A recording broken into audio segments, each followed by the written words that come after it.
AEW provides an injury update on Will Ospreay after he was written off AEW TV in the show closing angle at Forbidden Door. Darby Allin challenges Jon Moxley to a match at AEW All Out, with Wheeler Yuta declining on Moxley's behalf. Gabe Kidd attacked Darby Allin last night after his match with Claudio Castagnoli. MVP cost Ricochet and the Gates of Agony the AEW World Trios Championships on Dynamite. Hangman Adam Page and Kenny Omega embrace after fending off the Don Callis family on Dynamite. Cope and Christian will be facing FTR at All Out after having a brawl with the former tag team champions on Dynamite last night. Hook makes his AEW return on Dynamite with a brand new theme song. We've got all of the details when it comes to his AEW return. All this and much, much more in this jam-packed news video.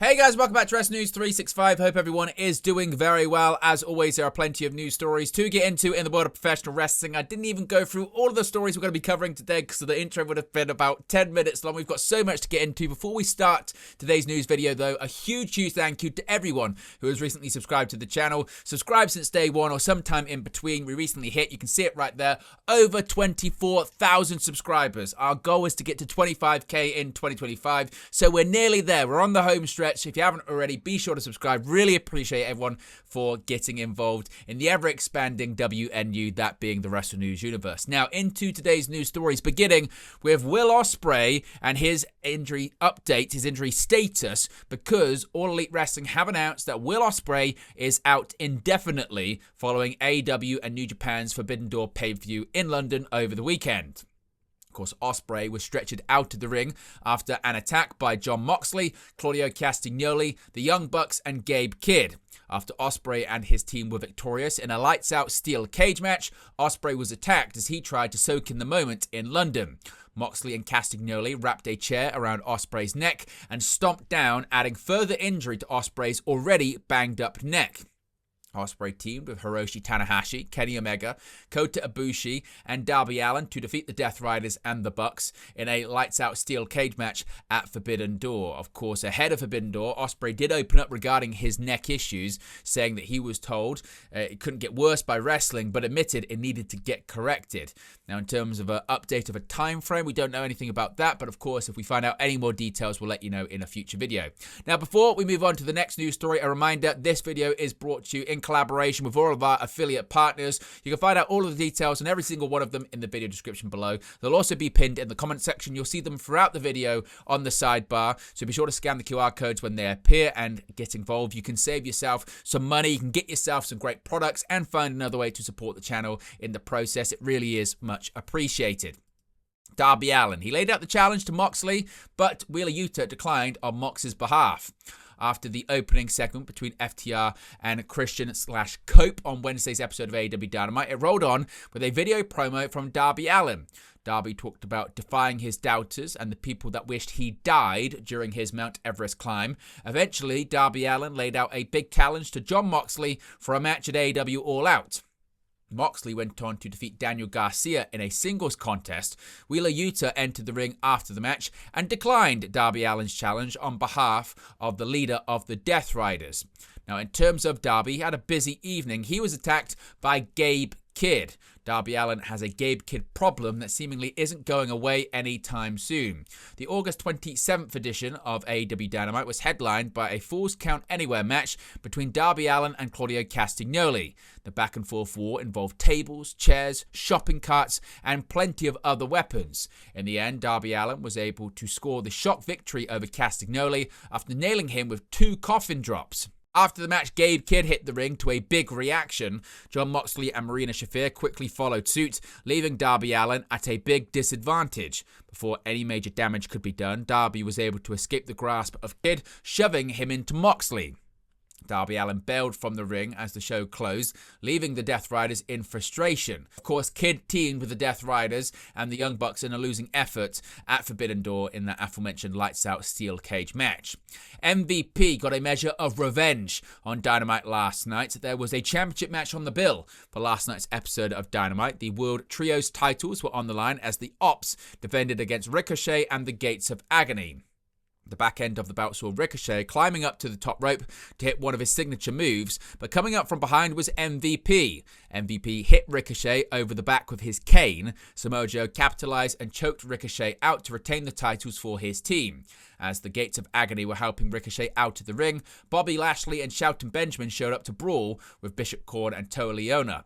It was at Forbidden Door that Ricochet and the Gates of Agony showed up during the AEW World Tag Team title match. They fought with Lashley and Benjamin and effectively removed them from the match. New AEW World Tag Team Champions Bro Dido went on to win the bout.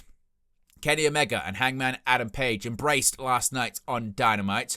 On the August 27th edition of the show, Hangman Adam Page hit the ring for a promo just days after his victory over MJF at AEW and New Japan's Forbidden Door pay-per-view. After addressing MJF, Page was interrupted by Don Callis, who quickly made it known that he wants to take the AEW World Championship away from Page. Josh Alexander, Lance Archer, Hechicero, and Rocky Romero hit the ring to beat down Page. Eventually, Kenny Omega made the save to a massive reaction, helping Page fight off Don Callis and all of his stooges. After that, Omega and Page got a bigger reaction from the Philadelphia crowd after embracing in the middle of the squared circle. The AEW Dynamite segment came to a close with Omega hoisting up Page's hand. Of course, if we get any more details as to where this is headed, we'll let you know in a future video.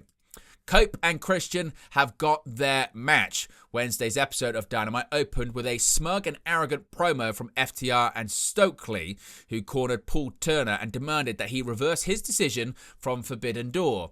Turner refused, and that's when FTR got physical. Adam Copeland came out to a massive reaction, allowing the referee to bail from the ring. Christian Cage then came from the crowd and stormed the ring, prompting Copeland to do the same.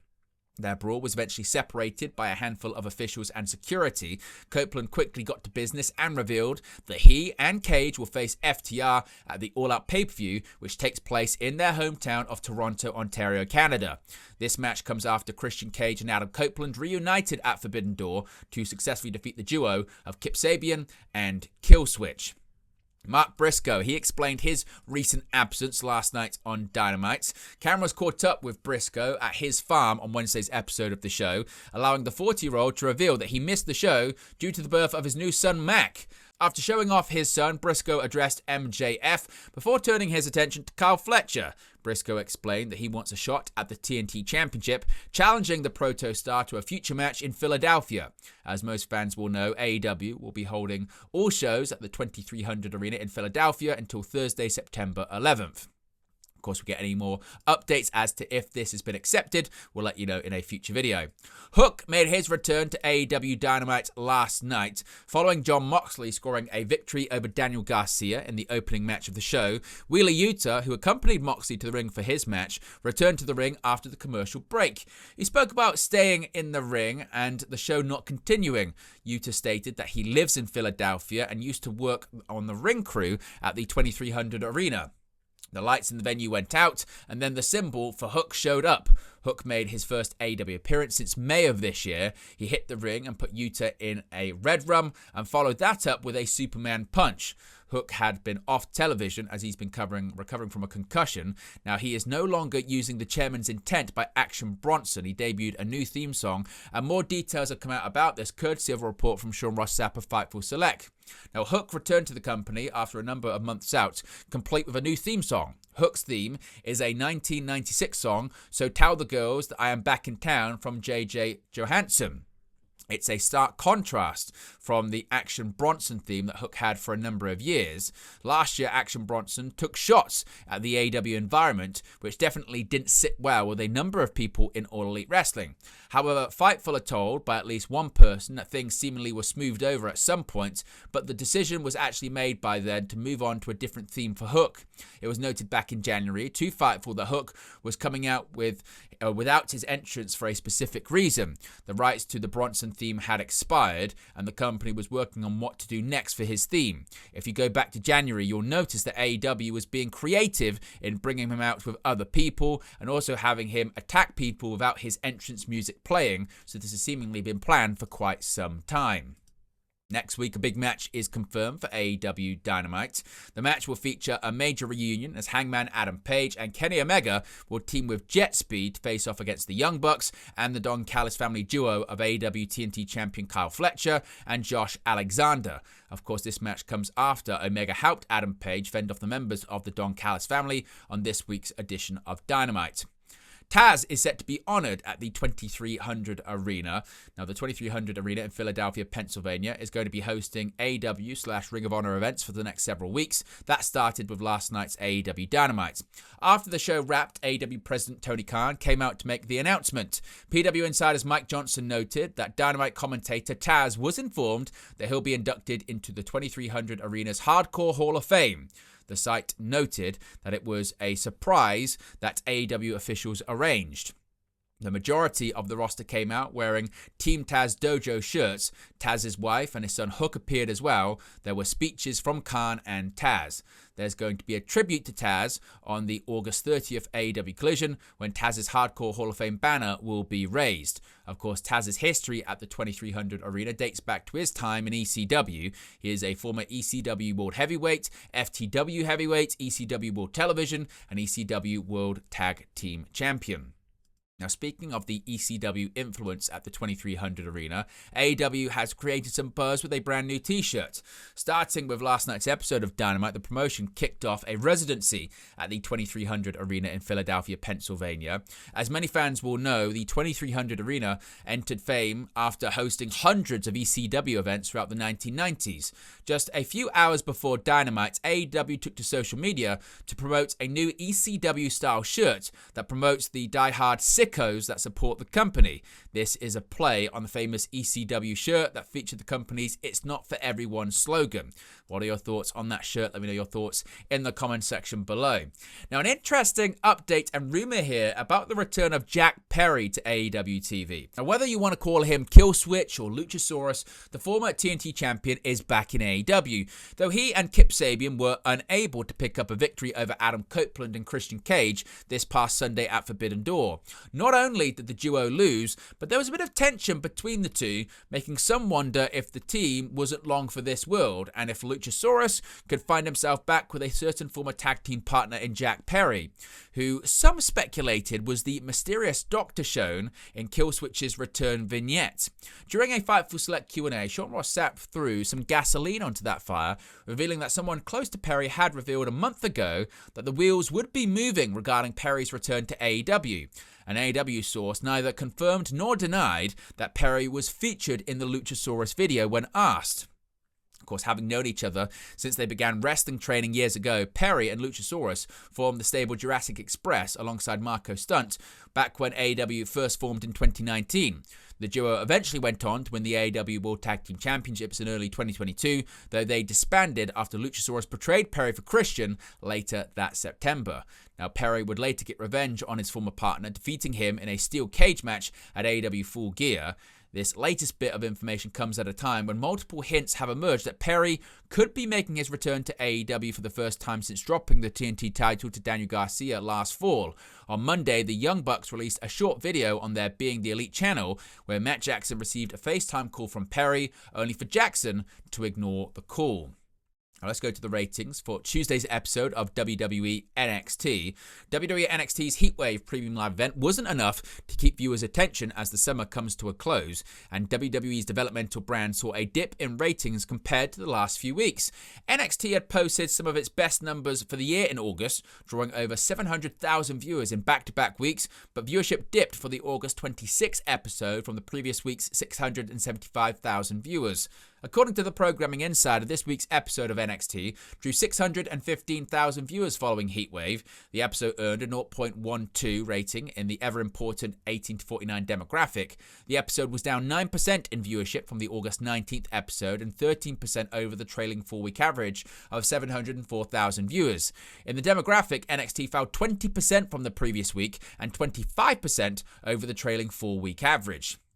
The episode saw a blindfold match pitting Miles Bourne against Lexis King, which was announced previously by NXT General Manager Ava in a backstage segment with King during Heatwave. Ricky Saints defeated Josh Briggs to earn a shot at Obafemi's NXT Championship at No Mercy at the end of September. The main event saw 6-woman tag team action with Lola Vice, the new number 1 contender for the NXT Women's Championship, teaming up with Sol Ruka and Zarya to take on Fatal Influence. Now, Bro Dido, they've got a match set for CMLL in Arena, Mexico. As the August 27th episode of CMLL Informer was ongoing, it was announced that AEW World Tag Team Champions Bro Dido are returning to Arena, Mexico. The duo is scheduled for CMLL's September 12th show. Bandido and Brody King captured the AEW World Tag Team Championships at the Forbidden Door pay-per-view in London over the weekend. Now, a positive update when it comes to Kevin Owens and his recovery from neck surgery. Now, earlier this summer, it was reported that Kevin Owens successfully underwent neck surgery on Friday, July 18th. On Saturday, August 23rd, Kevin Owens served as the Grand Marshal of NASCAR's Coke Zero 400 race in Daytona Beach, Florida. At the press conference, Owens was asked to provide an update on his surgery. Quote, "Yeah, I needed neck fusion. It was very stressful going into it because we weren't really sure how severe the fusion was going to be, how many levels, all this stuff. Thankfully, it ended up only being 1 level, which is the best case scenario for something like this. The surgery was successful. I had a great doctor.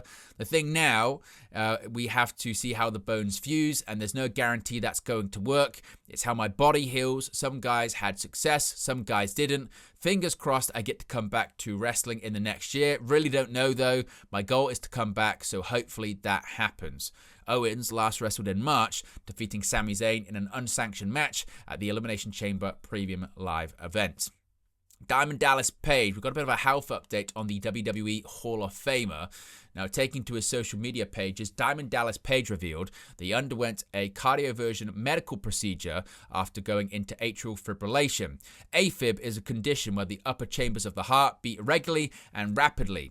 Page shared that the health scare occurred while he was working out. He noted that he was not wearing a heart monitor on that day. This is what he had to say, quote, "Minutes after waking up from a successful cardioversion, I'm back stretching. My wife, Paige McMahon, is like, can you just rest for 24 hours? Last week, I went into AFib. I normally wear a heart monitor when training, but for some reason didn't this day. I pushed myself too hard, felt off, dizzy, and heart racing, and well, here we are. This is my second time with AFib, brackets irregular heartbeats, in the past 3 years. I'll have a cardio ablation next month and should be good to go. I will never not wear a heart monitor and or Apple Watch when working out again. I promise, Paige. If you are over 50 or you have a slightly enlarged heart, you should wear a heart monitor too." This is what he had to say. So hopefully he recovers perfectly fine. Now, an update here when it comes to the fallout of the Psycho Stu Raja Jackson incident. Now, Douglas Mallow, the man who pulled Raja Jackson off Psycho Stu at Knox Pro over the weekend, says Stu is alert and talking. He said when speaking to TMZ, quote, "Stu remembers mostly what happened during the early parts of the day. He's talking a little bit. He's alert. He's still got some injuries that are very serious. Not like life-threatening serious, but facial injuries, stuff like that," he said while speaking to TMZ. Raja, the son of Quinton Rampage Jackson, legitimately knocked out Stu at Knox Experience in a planned spot that went too far. Raja entered the ring, slammed Stu, knocking him unconscious. He followed up with over 20 legitimate strikes to the head before finally being pulled away by Marlowe. Now, more details about AJ Mana have come out as well. Pro wrestler AJ Mana has been fired from his day job and is no longer a part of Knox Pro Wrestling Academy following his involvement in the incident which saw Raja Jackson attack Psycho Stu in this planned spot that I mentioned went too far. Now, AJ Mana invited Raja Jackson to the Knox Pro event, and he was filmed on Jackson's Kickstream, encouraging Jackson to give Stu a receipt following an altercation in which Psycho Stu mistook Jackson for a wrestler and hit him with a beer can. Stu promptly apologized after realizing Jackson wasn't a fellow wrestler, and Raja only shook Stu's hand after it was agreed the altercation would be turned into an angle on the show in which Raja would interfere in Stu's match. Of course, this resulted in this situation where he was slammed, rendered unconscious, and then hit over 20 times legitimately. And finally, an update here on Jim Ross. Jim Ross is sticking around in All Elite Wrestling. Speaking on Grilling JR, AEW announcer Jim Ross confirmed that he signed a new deal with AEW and that he never spoke with WWE. He said, quote, "I saw somewhere online, somebody sent me something where I was negotiating with WWE to go back. I hadn't heard that one. I haven't talked to them. No plans to go back. I'm not saying that out of animosity or anger. It's just not the right time for me to get more involved in the business. If they come to me with an idea that we haven't discussed, I might reconsider, but I like being where I am. I like the schedule I have, the freedoms I have. I enjoy working with these young talents. I've developed a good relationship with a lot of those kids at AEW. I'm happy where I am. I really am. Not a lot of stress and pressure. I signed a new contract for a year. Got that done before I left. 1 year next summer, next August, I think it is. I have a few dates. I like that. I have a deal that is very desirable. My schedule is basically to work pay-per-views and assorted appearances on TV. I expect to do all pay-per-views and we'll see where that takes us. I'm very happy with my deal. I'm happy to go back to working with Tony. Tony and I spent a lot of time together in London talking about my deal and his plans for me. I'm still figured in very strongly," he said. Of course, Ross has been with the promotion since 2019 and was on commentary for select matches at the AEW and New Japan Forbidden Door pay-per-view in London over the weekend. But there you go, guys. The latest pro wrestling news for you. Be sure to smash a like on the like button. Be sure to subscribe, bottom right-hand corner. As you can see right there, we're now on the road to 25k, less than 1,000 to go. So if you haven't already, be sure to subscribe. Click the like button, and I'll speak to you again very, very soon. Hey guys, thank you for watching, listening, streaming, or however you come across this video today. Be sure to click on the video on the right there to watch our video, or click the bottom there to subscribe, or the bottom right hand corner. Thank you very much, and I'll speak to you again very soon.